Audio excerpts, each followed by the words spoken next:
আসসালামু আলাইকুম দর্শক, আপনারা এখানে একটু লক্ষ্য করলে দেখতে পাচ্ছেন এখানে কিন্তু আমি অরিজিনাল অ্যাপসের লোগোর জায়গায় কিন্তু আমি আমার ছবি বা যে কোনো ছবি ইউজ করেছি।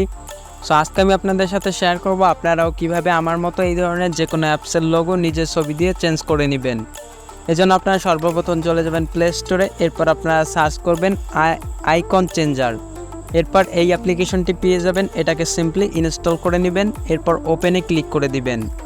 অ্যাপ্লিকেশনের ভিতরে প্রবেশ করার পরে এখানে দেখতে পাবেন আপনাদের ফোনের যত অ্যাপ্লিকেশন আছে সবগুলো কিন্তু এখানে শো করবে। এরপর আপনারা যেই অ্যাপ্লিকেশনের লোগোটি চেঞ্জ করতে যাচ্ছেন সেটার উপর ক্লিক করবেন। যেমন আমি এখান থেকে ফ্রি ফায়ারের উপর ক্লিক করে দিলাম।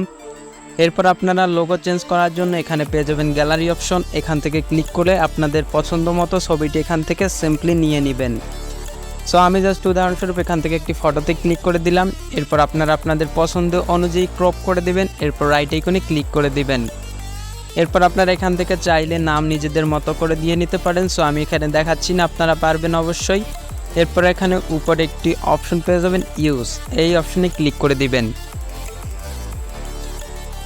এখানে ক্লিক করার পর যদি কোনো অ্যাড আসে অবশ্যই ক্লোজ করে দিবেন। এরপর এখান থেকে নিচে থেকে অ্যাড টু হোম স্ক্রিন এই অপশনে ক্লিক করে দিবেন। এরপর দেখতে পাবেন এরকম রাইট চলে আসবে, আপনারা এখান থেকে বের হয়ে যাবেন, তাহলেই দেখতে পাবেন আপনাদের অ্যাপসটি কিন্তু এখানে সেট আপ হয়ে গেছে। এখন যদি আপনারা এটার উপর ক্লিক করেন তাহলে আপনাদের কিন্তু এই অ্যাপ্লিকেশনটি ওপেন হয়ে যাবে। সো আমি এখান থেকে একটা ওপেন করে দেখাচ্ছি, দেখতে পাচ্ছেন আমার কিন্তু ওপেন হয়ে গেল। সো দর্শক, আজকের ভিডিও এই পর্যন্তই। ভালো লাগলে অবশ্যই শেয়ার করে দেবেন এবং একটি লাইক কমেন্ট করে যাবেন।